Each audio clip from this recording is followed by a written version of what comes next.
आपको याद होगा 2024 का संसदीय चुनाव, और उन चुनावों में अगर डोडा उधमपुर की सीट की बात करें तो एक वीडियो बहुत ज़्यादा वायरल हुआ था, जिसमें चौधरी लाल सिंह को चुनौती दी गई, ललकारा गया, और उसके बाद जो समीकरण बदला उसने सबको देखा। और अब विधानसभा के इन चुनावों में जिन्होंने चुनौती दी थी, ललकारा था और कहा था कि भाई मैं भी डोगरा है, वो उम्मीदवार भारतीय जनता पार्टी की तरफ से है। सतीश शर्मा जी हमारे साथ है, बिलावर के प्रत्याशी है, इन्हीं से हम बातचीत करेंगे। और शुरुआत में मैं पूछूंगा सर, वो क्या था वो भाषण? मतलब कौन सा इसका आपके जहन में इतना जुनून आ गया कि आपने इतनी एक ही उसमें ललकार में आपने कहा कि आऊं भी डोगरा हैं, तो डोगरे तो सभी हैं। देखिए ललित जी, पहले तो मैं आपके चैनल के माध्यम से आपके सभी व्यूअर्स का और सभी सुनने वालों का मैं हार्दिक धन्यवाद करूंगा। यहाँ तक जो आपने बात कही कि वो ललकार या वो जो भी टनकार कह लीजिए, लेकिन अब ज़्यादा कोई कुरेदेगा तो फिर कुरेदने का मज़ा तो आना चाहिए। और हम लोग भी हैं सारे, हम तो चिल्ला चिल्लाहट करते नहीं हैं। लेकिन बार बार जिस तरह से वो चिल्लो चिल्लाहट कर रहे थे कि अस डोगरे डोगरे की पहचानो, ये है वो है, तो हमें भी तो डोगरा ही खून भरा पड़ा है ना। इन रगों के अंदर भी तो डोगरा खून है। तो उनको जवाब दिया गया था उस समय। सब लोग चुप थे, लेकिन हमने कहा कि भैया इस समय जवाब नहीं देंगे तो कब देंगे। अब देखिए, डॉक्टर जितेंद्र सिंह हमारे 2 बार के जीते हुए प्रतिनिधि थे। नो डाउट उन्होंने बहुत बढ़िया काम किए। अगर जम्मू कश्मीर के अंदर आज इतने इतने अच्छे प्रोजेक्ट्स आए तो मैं उसका क्रेडिट डॉक्टर जितेंद्र सिंह जी को दूंगा। हाँ, तो प्रोग्रेस भारत रिपोर्ट लेकर ही सरकार तो जाते हैं बिल्कुल जाते पब्लिक हैं। में। लेकिन इन्होंने मतलब बेहुदा सी बातें करना शुरू जब की कि मैं डोगरा, तो हमने फिर इनको ललकारा। हमने कहा भैया तब कहाँ थे जब महाराजा हरि सिंह को आपने आपकी कृष्णमयी उसमें सरकार में। सरकार में निकाला गया था। आप ही के चाचा थे पंडित नेहरू, और उन्होंने ताऊ शेख अब्दुल्ला के साथ समझौता किया था और मेरे महाराजा को दरकिनार कर दिया। यहाँ पे उनको बम्बई में अपना जीवन निर्वासित जीवन रहने पे मजबूर कर दिया। तो फिर वो भुगतना तो था उनको। तो हमने कहा इन रगों के अंदर भी डोगरा खून है, और हम भी 4 फुट 5 इंच 5 फुट 4 इंच यही हैं। हम कौन से कोई 18 इंच है या फुट है। तो उसका उनको जवाब दिया गया था, तो वो अच्छा चला। मैं डोगरों की बहुत कदर करता हूँ। हम ज़्यादा ताम झाम में पड़ने वाले नहीं है, लेकिन अगर हमको कोई कुरे देगा तो उसका वो हम रिजल्ट उसको दे देंगे, उसके हाथ में दे देंगे। लेकिन उस स्पीच के बाद ही उससे पहले ऐसा लग रहा था कि लाल सिंह जो है वो फ्रंट फुट पे और बैक फुट पे आ गया। तो वो लगता है आपको उस भाषण ने कुछ इस तरह से करिश्मा किया, या फिर लाल सिंह को बैक फुट पे लाया? देखिए, इसका आकलन मैं तो नहीं कर सकता, हाँ। ये आप लोग कर सकते हैं। आप पत्रकार बंधु हैं, जनता नहीं, जनार्दन आकलन कर हो तो सकती गया है। था चुनावों का वो रिजल्ट। वो तो वो तो चलो आपने कर दिया, अच्छी बात है। लेकिन इम्पैक्ट तो पड़ा उसका। लोगों ने महसूस किया कि बिल्कुल सही बात है कि महाराजा हरि सिंह इस धरती के मालिक, महाराजा गुलाब सिंह, जिन्होंने उस समय अंग्रेजों से ये रियासत जो है रुपए देकर खरीदी थी। 75 लाख अशरफियाँ जब उनके आगे फेंकी गई वो चांदी के रुपए, तो कोई मजाक थोड़ी था। तो फिर लोगों ने महसूस किया कि भैया ये लोग करते कुछ है, करते, इनकी कथनी और करनी में अंतर है। टिकट चुनाव लड़ना होगा पार्लियामेंट का तो मैं लड़ूंगा, विधायक का आएगा तो मैं लड़ूंगा, पत्नी लड़ेगी, भाई लड़ेगा, तो बाकी की जनता जनार्दन कहाँ जाएगी? खाक में। लेकिन आपके सहयोगी तो थे वो 2014 में, थे, वो आए आपके थे। साथी वो थे। तो हमने कहा था इन सब, ये सब लोग पलटू राम है, ये पलट जाते हैं कभी भी कहीं भी। अब हमको उस समय टिकट नहीं मिला तो हम नहीं पलटे साहब। हमारा तो राजनीतिक जीवन पिछले 40-45 वर्षों का है। कोई माइका लाल आरोप तो सिद्ध करे, कोई इस व्हाइट कुर्ते पजामे पे कोई एक छींटा तो डाल के दिखाए। हमने नहीं कभी कहा कि नहीं मिली टिकट तो नहीं। पार्टी का कहना है, पार्टी की सोच है, उनको अच्छा लगता होगा दी होगी, नहीं लगता होगा नहीं देंगे। तो ये लोग तो पलटू राम है, इनको अपना अपनी सफलता चाहिए, अपना उल्लू सीधा करना है, चाहे उसके लिए कुछ भी करेंगे। इनका कोई मंतव्य उस तरह का नहीं है कि देशभक्ति की भावना, राष्ट्रभक्ति, प्रदेश भक्ति, बस परिवार भक्ति इनमें भरी हुई है कूट कूट के। ये तो मैं कहना चाहूंगा। तो अब आपका मुकाबला उस उम्मीदवार से कांग्रेस के। जो जो इन्हीं के बिचौलिए बने हुए थे, मैं कह सकता हूँ इन्हीं के टट्टू बने हुए थे। लेकिन उनसे है, वो 2 बार विधायक रह चुके हैं, मंत्री रह चुके हैं कांग्रेस के। हालांकि कांग्रेस छोड़ दी थी, उन्होंने, और वो भी कांग्रेस छोड़ के आज़ाद साहब के साथ चले गए थे। और अब लड़ाई आपको क्या लगता है, है कुछ इसमें कोई तुलना दोनों, है? देखिए दोनों सेम कैटेगरी के थे जिनका आपने नाम लिया। डॉक्टर वो भी मनोहरलाल शर्मा पलटू जी। राम है, ये भी पलटू राम है। वो नंबर 1 पलटू राम हो गए, ये नंबर 2 पलटू राम हो गए। पलटू रामों की जमात है अभी कांग्रेस, तो कभी इधर तो कभी उधर भटकेंगे। मैं जम्मू के डोगराज से निवेदन करना चाहूंगा आपके माध्यम के द्वारा। मैं जम्मू के डोगराज को कहना चाहूंगा, विश्वास और भरोसा रखना। विश्वास और भरोसे के ऊपर दुनिया कायम है। मैं आपको भरोसा दे रहा हूं। मैं सतीश कुमार शर्मा बिलावर से उम्मीदवार हूं भारतीय जनता पार्टी का। मैं जम्मू के डोगरों, उसके लिए कुछ भी हो जाएगा, मैं आपकी पीठ नहीं लगने दूंगा, ये मेरे पे भरोसा कर रहे हैं। हम विधानसभा के अंदर पहुंचेंगे, लगेगा आपको कि कोई दमदार लोग पहुंचे हैं। और हम बताएंगे, हम करेंगे, करके दिखाएंगे। विधानसभा के अंदर जाना और पलटी मार के कुछ कहना नहीं, वो जरा मर्द है जो हथौड़ा दिया, सब अपने मत का दान हमें दिया है। हमें मत का लोग से लड़ रहे, हम उनके ऊपर चंचू प्रहार करेंगे, इतना दम हम रखते हैं। जम्मू के डोगरास को अभी हम नीचे नहीं लगने देंगे। पहली बार मैं जम्मू के डोगरों आपसे निवेदन कर रहा हूं कि जम्मू कश्मीर के अंदर भारतीय जनता पार्टी की एकदम सही सलीके से और फुल मेजोरिटी के साथ साथ सरकार बनने जा रही है। ऐसे हालात, वातावरण, दृश्य सब सामने दिख रहे हैं। मैं आपसे निवेदन कर रहा हूं हाथ जोड़ के, भारतीय जनता पार्टी को वोट दीजिए। हम आपकी पीठ नहीं लगने देंगे, नहीं लगने देंगे, नहीं लगने देंगे। लेकिन कांग्रेस, एनसी या विपक्ष कह रहा है कि आपने कोई डेवलपमेंट की ही नहीं है, आपने सिर्फ जुमलों वाला ये सरकारें चलाई हैं, आपने कभी भी लोगों के हितों में काम नहीं किया है। ठीक कह रहे हैं। एक पक्षी होता है, आपको पता है, मैं नाम नहीं लूंगा अब उसका, जिसको रात को दिखाई देता है। उनकी तो वही हालत हो गई है, जिसको रात को दिखाई देता है। ये तो उस हालात में, अब इनको दिखाई ना दे साहब। इतना बड़ा एम्स बन गया, 5-5 मेडिकल कॉलेज बन गया आपके प्रदेश के अंदर। एम्स की वहां पे तैयारी चल रही है कश्मीर के अंदर। आपका आईएम, आईआईटी, जू, 6 लेनिंग, जम्मू से कश्मीर का रास्ता, टनल्स। अब फिर मैं क्या कहूंगा इससे ज्यादा। जिसको रात को दिखाई देता है, ये उससे भी बदतर हालत हो गई है इनकी। अब इतना बड़ा हिसाब लगाइए, जब प्रधानमंत्री आदरणीय स्वर्गीय श्री अटल बिहारी वाजपेयी थे, ये आपका रेलवे का प्रोजेक्ट हमने प्रारंभ किया। 10 वर्षों तक कांग्रेस का शासन रहा, इन्होंने उसको ठंडे बस्ते में डाल दिया। बाद में मोदी सरकार आती है, आज उसका फिर काम प्रारंभ होता है। और 1 महीने के बाद देखिए, हम यही रेल या जो है, यही ट्रेन जो है, ये कश्मीर में लेकर जा रहे हैं। वो कहते हैं कि इंदिरा गांधी जी के टाइम में हुआ था अब ये वो सब तो कुछ। बहुत कहते, वो तो बहुत कुछ कहते हैं साहब। ये दुनिया देख रही है क्या हुआ, किसने किया, ये दुनिया देख रही है। आज इतनी जोर शोर से मेहनत से काम वहां लगा है। आज हम ट्रेन 1-2 महीने के अंदर कश्मीर में लेकर जाएंगे। ये कश्मीर की जनता, जम्मू के लोग सब जानते हैं किसने क्या किया, क्या ना किया। ये एम्स भी वो इंदिरा गांधी करके गई होंगी, ये आईआईटी और आईएम भी इंदिरा गांधी बना के गई होंगी, ये कांग्रेसियों के बच्चे भी उनको उन्हीं के माध्यम से आए होंगे। जिस तरह से ये लोग कह रहे हैं, ये झूठे छलावे किसी और को दिखाए। जम्मू की जनता सब पहचानती और जानती है। अब इनके छलावे में आने वाले नहीं है जनता जम्मू। लेकिन मनोहर शर्मा जी का जो आपके साथ मुकाबला है, वो जनता को कह रहे हैं कि इन 10 सालों में जनता के साथ दगा हुआ है। यहाँ पे जो बिजली के बिल, पानी की कमी, बेरोजगारी, सब कुछ यहाँ पर इजाफा हुआ है। मैं उसका जवाब एक एक दूंगा। यहाँ तक बिजली के बिलों की वो बात कर रहे हैं, हमने जम्मू की जनता के साथ ये और जम्मू कश्मीर की जनता के साथ ये कहा है, 200 यूनिट फ्री हम देंगे, हमारी सरकार आएगी। पानी की यहाँ तक बात आ रही है, ये भी इंदिरा गांधी कर गई होगी जो आपने प्रश्न पूछा। भारत सरकार ने साहब लाखों नहीं, करोड़ों नहीं, अरबों रुपए लगा दिए पीएचई विभाग के ऊपर, पानी जल विभाग के ऊपर। पाइपों के ढेर लगे हुए हैं, जाइए गांव में पाइपों के। ये ठीक है, काम अभी चालू ढंग से नहीं किया होगा, कहीं ठेकेदार ढीला होगा, कहीं अधिकारी ढीला होगा। 8 तारीख के बाद देखिए साहब, एकदम नया नया उजाला दिखेगा सबको। ये सरकारी कर्मचारी भी ठीक हो जाएंगे, ठेकेदार भी राइट लाइन पे आएंगे, वो करके दिखाएंगे ना। वो जो हथौड़ा आपके पास आ रहा है, है, करेंगे।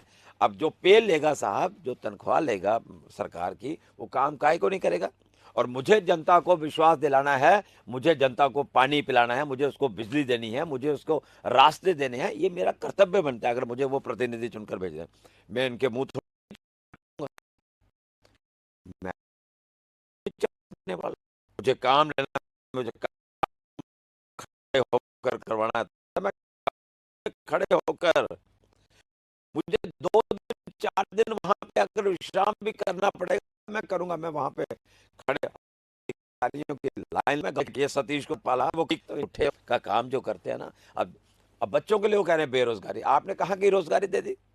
मैं आपको बता दूं, इन साहब ने 500 रुपए के ऊपर 100-200 बंदा लगवा दिया। हुआ क्या उसमें, कोई उनका कोई पेपर में कोई वर्क नहीं, किसी जेई को बोल दिया, किसी एडब्ल्यू को बोल दिया, ए को बोल दिया, एक्सिन को बोल दिया, यार डेली वेजेस की डेली बात। वेजेस के जो बात आई, 500 रुपए पे लगा दिया। 500 रुपए पे ना वो जीने में ना वो मरने में, और 500 रुपए पे उनको लगवा दिया इन्होंने। और जब वो 500 रुपए लगे, कहीं साल 2 साल के बाद, कहीं 2 महीने की 1 महीने की 500 रुपया कभी दे दिया, कभी किसी ने 1000 रुपया दे दिया जेई ने, अपने रहमो करम पे। अब ऑफिसर तो आपको पता है क्या हालत होती है उनकी, ये डराते थे उनको, तो वो लग गए उनके ध्यान में, घर वालों के ध्यान, हमारा बंदा घर का नौकर हो गया जी, नौकर हो। वो बेचारे ना जीने में ना मर रहे हैं। मोदी सरकार आती है, हम लोगों ने गुहार लगाई दिल्ली के अंदर के साहब इन लोगों का कुछ करिए, इनके बच्चों का जीवन यापन नहीं हो पा रहा। तो उनकी तनख्वाह जो है वो 9,000 पे आ गई। अब फिर हम लोग उनका सरकार आने दीजिए, पीएचई पीडीडी, ये जो डेली वेज रेंट की समस्या का समाधान होगा। आपकी आंगनबाड़ी वर्कर्स है, आशा वर्कर है, इन सबका समाधान करने वाले हैं। एसपीओज हैं, बीडीसी वाले जो हैं, इनका समाधान करें। मुझे पता है समस्याएं बड़ी विकराल हैं, जटिल समस्याएं, लेकिन उन समस्याओं से निपटना भी तो आदमी का काम है ना। वीडीसी की आपने बात की, वीडीजी अब तो विलेज जी डिफेंस ग्रुप बन गए हैं। जी उमर अब्दुल्ला जी का एक बयान बड़ा वायरल हुआ था। वो कह रहे हैं कि भारतीय जनता पार्टी ने पिछले कुछ सालों में हर भारतीय जनता पार्टी के कार्यकर्ता के हाथों में हथियार थमा दिए, बंदूकें दे दी हैं, और ये बता रहा है कि आतंकवाद बढ़ गया है। यानी कि वीडीजी को लेकर वो था कि वीडीजी को जिस तरह से आप सक्षम कर रहे हैं दोबारा से उनको। मैं इस पे मैं बोलूं, बोलिए, आपको उमर बोलने अब्दुल्ला साहब को पूछना, आपके पिताजी जब जवानी में थे तो पाकिस्तान क्या लेने गए थे, वो क्या लेने गए थे? ये आतंकवाद की शुरुआत किसने की, कहां से हुई? आपके पिताजी का उसमें अहम योगदान है। तो आपने क्यों कुछ नहीं किया? आप आरोप बीडीजी पे लगाओगे, बीडीसी पे लगाओगे, जो अपने ग्राम की रक्षा कर रही है, लोगों की रक्षा कर रही है। आप तो आनंद में जीवन, ब्लैक कैट कमांडोज लेकर आराम से जीवन व्यतीत कर रहे हो। जाओ वहां जरा, पता तो तब लगेगा जो गांव में बसते हैं, जो किन मुश्किलों के साथ जो लड़ते और भिड़ते हैं। आप परिस्थितियां तो गांव में रहते हो मैं और खुद वो भी रहता ऐसा हूँ। गांव हाँ, पहाड़ है वहां पे आतंकवादियों, लेकिन हमारा सीना जो है फौलादी सीना आपने रखा है साहब, हम डरने वालने वालों में से नहीं है। जनरल जोरावर सिंह हमारे आइडियल हैं, महाराजा हरि सिंह, पंडित प्रेमनाथ डोगरा, महाराजा गुलाब सिंह, हम इन लोगों को पूछ कर चलते हैं। इन लोगों के पास कौन सी उस समय इतनी सेनाएं थी? अब जनरल जोरावर सिंह 40-45 आदमियों को लेकर, और जब वो अटक का दरिया क्रॉस करके गए चुनाव का, तो उस समय कौन से पुल थे ललित जी? उस समय तो वो रस्सा फेंका, पचोंगला फेंक के क्रॉस कर गए उस दरिया को। उनसे प्रेरणा लेनी चाहिए। ये गए नहीं होंगे साहब, मैं जांसकार में कई कई महीने रहा हूं, वहां पे उनका किला होता था। किन परिस्थितियों में जनरल जोरावर सिंह वहां रहे होंगे, और उस समय कोई इतना प्रबंध नहीं था, जूतों में पाँव में जुराब नहीं थी, जूते भी ऐसे ही नॉर्मल होते थे। कैसे वो लोग रहे होंगे? -25 -30 यहाँ पे टेम्परेचर जाता है।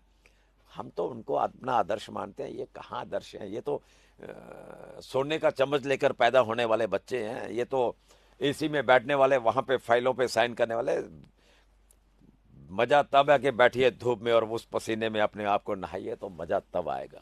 अब देखेंगे विधानसभा के अंदर क्या होगा। आपके जो अपनी राजनीति शुरू की है, वो भी संघर्ष से निकले हुए आप एक नेता हैं। क्या यही कारण है कि आप में इतना कॉन्फिडेंस आ रहा है कि हाँ हम जीतेंगे, हम ये करेंगे, या फिर आपको लग रहा है कि हाँ राजनीति करनी है, ये भाषण ठीक रहेंगे? ऐसा है ललित जी, मैंने अपने जीवन में अपने माता पिता जी से एक प्रेरणा ली है। मेरी लोग बहुत सारे कहते हैं, किसी नेता का नाम ले लेंगे, मेरा प्रेरणादायक वो है। मेरे प्रेरणा स्रोत मेरे माता पिता हैं। वो इसलिए मैं कह रहा हूं, मेरे दादाजी हैं, कि जिन्होंने वो उस समय नहीं डरे। 1953 मेरे पिताजी और मेरे दादाजी दोनों बाप बेटा, दोनों अकेले, दोनों जेल में थे 53 में। अगर बाप हमारा इतना दलेर आदमी था, दादा हमारा इतना दलेर आदमी, हम उनके बच्चे औलाद, हम नालायक साबित होंगे फिर डरने वाले? हम भी कड़क हैं, हम भी लड़ने और भिड़ने वाले हैं। 53 में तब यहाँ पे झंडा फहराना अपराध माना जाता था जम्मू कश्मीर में, वो तब भिड़ गए इनसे। आए तो हमारे पास हिंदुस्तान के अंदर सत्ता है, अब भी तो कौन सी डर है। मैं 2000 में मेरे पे केस चला था, मैंने केस फाइट किया, मैंने एक ऐसे लड़ाई बड़ाई हो गई थी, तन्हाइयों में मुझे रखा 18 दिन। अगर मैं ऐसा होता तो मैं माफी मांग रहा था, मुझे तन्हाइयों में मत रखो, मैं जा रहा हूँ। क्या बात कर रहे हो सतीश शर्मा, गला कटवा सकता है लेकिन सतीश शर्मा झुक नहीं सकता। झुकना होगा तो अपने पूर्वजों के आगे झुकना होगा, इनके आगे क्या झुकना साहब। कांग्रेस को खाने के लिए एक रोटी चाहिए, 2 रोटियां चाहिए साहब, और सोने के लिए एक छोटा सा बेड चाहिए, कुछ नहीं चाहिए। ये बड़े बड़े महल, बड़े बड़े घर, बड़ी बड़ी गाड़ियां, ये सब यहाँ पे रह जाएंगी। आदमी का आप तो किरदार बड़े जिंदा, दार्शनिक हो गए आप। आदमी का किरदार जिंदा रहना चाहिए ललित जी। आदमी का किरदार, वो किरदार जिंदा करवा के दिखाएंगे। विधानसभा के अंदर पहुंचने दो, 2-2 बातें होंगी वहां पे।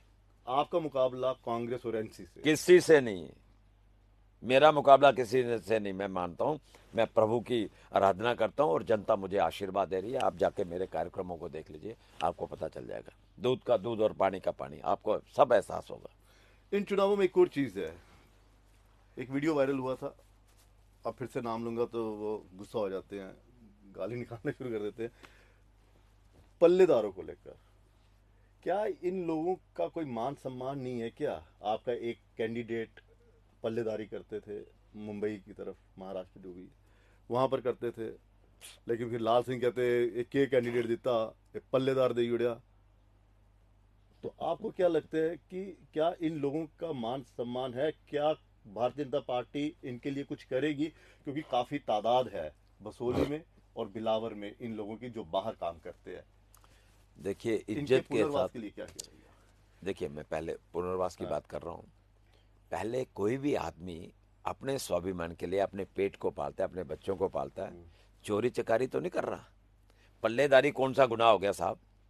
नहीं, वो कह रहे थे कि वो कह रहे होंगे ना, पल्ले दो आप दर्शन जी के लिए आप कि दो दो आपने पल्लेदार दे दिया। आपने 2 बार आप सांसद रहे, विधायक, मंत्री रहे, आप तो उनके लिए कुछ कर नहीं पाए। हमारी सरकार आने दो। हमने बेरोजगारी से जूझने के लिए हमने नौजवानों से कहा है कि हम सैकड़ों नहीं, हजारों नहीं, लाखों बच्चों को रोजगार देने वाले हैं योग्यता के आधार पे। और यहां तक बात आ रही है साहब, कोई पल्लेदार होगा, कोई मजदूरी करता होगा। हम सब भी तो मजदूरी करने वाले लोग हैं। अगर कोई बिजनेस व्यापार करता है तो वो क्या, वो भी तो धंधा ही है ना साहब, काम करने का। अगर कोई कल को टांगा चलाता होगा, कल को अगर कोई टांगा चलाता होगा, कोई बोल देगा साहब आप तो टांगे वाले हो, तो क्या हो गया? क्या क्या जवाब होगा? कोई अगर खेती करता होगा, तो ये सब काम है साहब अपने, इसमें स्वाभिमान झलकता है। कईयों को शर्म आती होगी, आती रहे, मुझे स्वाभिमान झलकता है। यहाँ मेरे देश का नौजवान जवान सीमा रेखा के ऊपर डटा है, यहाँ मेरे देश का किसान खेत के अंदर डटा है। हमको तो इसमें स्वाभिमान होना आप जा रहे चाहिए। हो उनके घर में, जा रहे हो कि नहीं? बिल्कुल जा रहे हैं, या फिर आपको सबके क्या घरों में, करने हैं उनके घर जाके? सबके घर में साहब, हर वर्ग, हर धर्म, हर जात, हर संप्रदाय के घर में है। हमको चुनाव में है, हमको तो सबसे वोट लेना है, सबके पांव छूने हैं, सबका आशीर्वाद लेना है। और हमारे लिए मेरा 95,000 वोट है समय बिलावर में, वो सब मेरा परिवार है। 95,000 वोट बिलावर का, सतीश शर्मा का परिवार है। अगर 144 करोड़ का मुल्क मोदी जी का परिवार है, हम तो एक छोटी सी जगह से नुमाइंदगी करेंगे, ये सब हमारा परिवार होगा। जब आप लोगों से मिलते हैं तो किस तरह की उनकी शिकायतें तो होंगी, मैं ये नहीं कह सकता नहीं है रहती हैं, रहती शिकायतें, हैं। ये तो हो ही नहीं सकता कि आपकी सरकार, खैर आपकी सरकार को तो पीडीपी और बीजेपी को कम ही वो वक्त मिला था, 3.5 साल का, लेकिन उस दौरान लंबा जो अरसा है 10 साल तक केंद्र की रही, तो उम्मीदें भी हैं और शिकायतें भी हैं। तो शिकायतें क्या रहती हैं? देखिए, शिकायतों से सीधी सी बात है, मैं दोनों विषयों पे जाऊंगा। शिकायतों ये रहती हैं, लोगों को चलने के लिए रास्ते नहीं है, सड़क नहीं है। तो बन रही है। अभी मेरे साथ 4 पंचायतें जुड़ी हैं पहली बार, जो पहले बसोली विधानसभा में होती हैं। यहाँ पे नेता अक्सर लोगों के कंधे पे चढ़कर पालकी में घुमा करते थे। मैं जब वहां गया तो मुझे कहते हैं साहब आपके लिए घोड़ा लाएं, पालकी लाएं। मैं वो किस लिए? कहते हैं जी हमारे यहाँ तो रिवाज था, पहले नेता आते थे, हमारे कंधे दिखाने लगे, छिल गए साहब कंधे हमारे। मैंने कहा वो कैसा रिवाज है? मैंने कहा भैया मैं तो अपनी 11 नंबर गाड़ी पे आया हूँ, 2 टांगों के ऊपर। उन्होंने फिर मुझे रोने लगे, सुनाने लगे, ललित जी चले जाइए, ध्योता, धा, डुगनू, ये सारे एरिए जो हैं वहां पे अभी तक सड़कों की तो बात छोड़ दीजिए, पगडंडी नहीं है चलने के लिए। पगडंडी क्या होती है मुझे पता है, मैं कैसे कैसे, मेरा पहली प्राथमिकता वहाँ पे रोड, वहाँ पे रास्ते, ये रहेगी। यहाँ तक आप कह रहे हैं कि एक आप शब्द और आपने जोड़ा इसमें कि उन लोगों से आप कैसे मिल रहे हैं या क्या कर रहे हैं, वो लोग इतना प्यार दे रहे हैं, उमड़ उमड़ के जनता जो ना वो अंदर से आ रही है। माताओं बहनों का इतना आशीर्वाद मिलना ना साहब, कहने की योग्य बात नहीं है, इतना आशीर्वाद। और मुझे लग रहा है कि हम लोग उस आशीर्वाद से निकलेंगे। और मेरी प्राथमिकता यही है कि मैं गरीब जनता की, मैं भी गरीब हूँ, मैं कोई बहुत अमीर आदमी नहीं हूँ, मैं भी गरीब आदमी हूँ, लेकिन इनकी हम लोग वो करेंगे, इनका जैसे भी होगा पालन पोषण करेंगे। यहाँ तक बेरोजगारी की आपने बात की, बेरोजगारी में हम आपको बता दें कि हम लोग उससे लड़ेंगे। हमने नौजवानों से, बच्चियों से, बच्चों से ये बात कही है कि आपको दिक्कत नहीं आने देंगे, योग्यता के आधार के ऊपर आपको, लेकिन उस समय लगेगा थोड़ा सा। मैं भी कह दूं कि मेरे हाथ में कोई वो है अलादीन का चिराग, तो वो नहीं होगा। मुझे 2 4 6 महीने का मुझे समझने दीजिए थोड़ा सा, उस क्षेत्र में हम जो चाहेंगे। तो मतलब आपकी सरकार बन रही है फिर, इसका हमने मतलब बिल्कुल साहब बन रही है, हमने तो पूरा स्केच अपने माइंड में बना के रखा है। कब्जा कर रहे हैं आप असेंबली पे। हम मैं आपको बता दूं, हमने तो ये भी तय किया, मैं अपने क्षेत्र में जा रहा हूं, मैं तो टूरिज्म को प्रेफरेंस देने के लिए हम उसका रोड मैप अपने माइंड के अंदर बना के, मैंने कहा है जनता से, अपने लोगों से, रोड्स आपको हम बना के देंगे। आप अपने घरों के अंदर छोटे छोटे गेस्ट हाउस बनाने का प्रबंधन करिए, अच्छा, लोन लीजिए, सरकार की इतनी होम स्कीमें स्टे हैं, टाइप। होम स्टे टाइप का। ये सीखना है तो लद्दाख से सीखो, ये सीखना है हिमाचल। तो हिमाचल से सीखो। आपके घरों में, जैसे आप लोग हैं जम्मू में बैठे हैं, जाएंगे गर्मी में थोड़ा सा वहाँ, आप जाते हैं कश्मीर मैं में गया था आपके पत्नीटॉप, वहाँ पे, काफी अच्छी जगह बहुत थी, अच्छे लेकिन एरिया। रात को रहने का बड़ा नहीं है, टफ हुआ, फिर मुश्किल मैं है, हिमाचल चला गया। मुश्किल है। हाँ, मैं इन वही कह चीजों रहा को, हूँ, हाँ। सड़कें हम देंगे, रहने का प्रबंध आप करो, आपका भी आय का साधन बन जाएगा, सोर्स ऑफ इनकम बन जाएगा, और लोगों का रहने का आनंद आएगा। इतनी बढ़िया फाग, इतना बढ़िया मौसम, शांति, पीस। वहाँ की आप मक्की की रोटी खाएंगे, वहाँ बाजरे का आटा खाएंगे, कोदरे का आटा खाएंगे, मोटे चावल, वो जो आजकल आप कहते हैं ब्राउन राइस, हमारे वहाँ बोलते थे उसको, मैं भूल रहा अभी नाम उसका, हम लोग बंजीदे चावल, बंजीदा पत, अच्छा, हम लोग इसको पुराने जमाने हमने खाया है, अभी भी खाते हैं हम लोग। मुझे तो आ जाता है कहीं ना अच्छा, कहीं ये गांव से। शहरी टाइम ब्राउन राइस और ये तो हो गया ना मॉडर्नाइजेशन, ब्राउन राइस। अच्छा, लेकिन अच्छा, वो चावल खाने में आपको ये पहाड़ों में सब मिलेगा जब ठीक इसका है, ये तो हो गया प्रबंधन। आपका। सरकार अपने दम पर बनानी है, क्योंकि आज मैं प्रधानमंत्री नरेंद्र मोदी जी का भाषण सुन रहा था, उन्होंने कहा कि हम इतिहास रचेंगे और भारतीय जनता पार्टी पूर्ण बहुमत से यहाँ पर सरकार बनाएगी। इतना कॉन्फिडेंस कहाँ से? चलो, देखिए, प्रधानमंत्री जी तो बोल रहे हैं, नहीं, लेकिन रविंद्र रैना जी भी कह रहे हैं, सभी कह रहे हैं, ठीक है, पार्टी का एक वो भी होता है, वो तो कहेंगे नहीं कि हम इतनी सीटें लेंगे, वो तो कहेंगे कि हम सरकार बना रहे हैं। मैं 2 बातों पे आऊंगा। मैं विशेष छूट गया था, हमने जो सरकार पहले बनाई थी, लोगों के अंदर एक ये वैमनस्य था कि ये कभी सत्ता में नहीं आएंगे। हमने कहा छोटा सा एक्सपीरियंस ये भी एक बार गेन कर लेते हैं। अच्छा, हम सरकार में तब आ गए, वो खाली लोगों को एक छोटा सा ट्रेलर था, वो ट्रेलर हमने दिया कि हम कि हम सर, सरकार हैं। और फिर आपने देखा होगा हमने सरकार तुरंत छोड़ भी दी। हमें लगा कि ये मामला ठीक नहीं चल रहा, हमको सत्ता में आना था। लोग ये ना कहें कभी कि ये सत्ता में नहीं आ सकते। नहीं। उस ट्रेलर को सुन हाँ, लीजिए, हाँ। उस ट्रेलर को एक्सेप्ट करके सरकार चलाई। उसके बाद हमें लगा कि मामला ठीक नहीं है, सरकार को छोड़ा। अब साहब कॉन्फिडेंस फुल है, सरकार सत्ता मतलब में उस समय सरकार इरादे से। मतलब जेम्स बॉन्ड बनकर चले गए थे कि हाँ जी, इनकी देखते हैं कमियां अब खामियां कुछ कैसे भी कर मान के चलो, आप कुछ भी मान के, अब घुसने तो पड़ता है। अच्छा, जब दुश्मन को थोड़ा सा अपने उसमें भीतर, शिकंजे में लेना है तो उसके अंदर भीतर घुसना घात। पड़ेगा, ठीक है। करना पड़ेगा ना। वो हमने किया। अब सरकार हम लोग दम के साथ बना रहे हैं। आने वाले समय के अंदर देख ले, पहली बार जम्मू से कोई आपका डोगरा भाई, आपका बेटा यहाँ का मुख्यमंत्री होगा। और जब नरेंद्र मोदी भारत के प्रधानमंत्री हैं, नरेंद्र मोदी हैं, तो सब मुमकिन। मोदी है तो मुमकिन है, विपक्ष अमित शाह है तो मुमकिन है। विपक्ष कह रहा है सरकार हम बनाएंगे, और महबूबा मुफ्ती कह रही हैं कि किंग मेकर की भूमिका पीडीपी निभाएगी। कौन सा विपक्ष? बिखरा पड़ा विपक्ष। कोई 33 पे खड़ा, कोई 34 पे खड़ा, कोई 35 पे खड़ा, यही विपक्ष है ना, इकट्ठे लड़ यही रहे है हैं ना। एनसी और कुछ वो। नहीं होगा उससे साहब, उन्होंने लोगों तो को सब अपना दिख रहा है, लोगों को सब कुछ दिख रहा है। हम बताएंगे क्या होगा जम्मू के अंदर। डोगरा इस बार एकजुट हुआ पड़ा है। ये 4 फुट 5 इंच 6 इंच 8 इंच का डोगरा इस बार पूरे कड़क रूप में है साहब। ये आपको भरोसा देते हैं हम लोग पूरे विश्वास के साथ। ओ ओवर कॉन्फिडेंस नहीं, कॉन्फिडेंस, फुल कॉन्फिडेंस, अच्छा, फुल कॉन्फिडेंस। तब ये ऐसा ठीक है। संभावना पूरी दिख रही है। माहौल, वातावरण, क्या तो लोगों के इरादे। विपक्ष तो परास्त हो जाएगा ये इंटरव्यू देख के कि जनाब इतना इतना कॉन्फिडेंस है, ये तो हमें वहां पे टिकने नहीं देंगे। है कोई टक्कर में? सीरियसली मजाक अब मैं भी आपको सीधे कह रहा हूं, नहीं है नहीं साहब, है। मुद्दे नहीं है उनके पास, योजना नहीं है। कितनी सीटें ले जाएंगे सर? अभी तक जो रिपोर्ट्स आ रही है ना, अभी तक, हाँ, कल तक, आज की तो मैं खैर रैली में था, चलो कल तक कल तक की जो रिपोर्ट्स की वो 38 से 42 के बीच में थे हम लोग। अच्छा, 38 से 42। और साहब 4 दिन अभी पड़े हैं और हम 4 बढ़ेंगे, कम नहीं होंगे, ये मैं आपको बता दूं। चलिए सर, बहुत बहुत शुक्रिया इस तमाम बातचीत के लिए। धन्यवाद। तो सरकार भारतीय जनता पार्टी की बनेगी और इतना मजबूत हथौड़ा होगा कि जो भी राष्ट्र के खिलाफ बात करेगा, जम्मू कश्मीर की डेवलपमेंट में रोड़ा बनेगा, उसी हथौड़े से कूट दिए जाएंगे सबके सब। लेकिन इतना ज़रूर है कि क्या वाकई अपने दम पर यह सरकार बनाएगी भारतीय जनता पार्टी, ये 8 तारीख को ही पता चलेगा। बहुत बहुत शुक्रिया सर। धन्यवाद, बहुत बहुत धन्यवाद।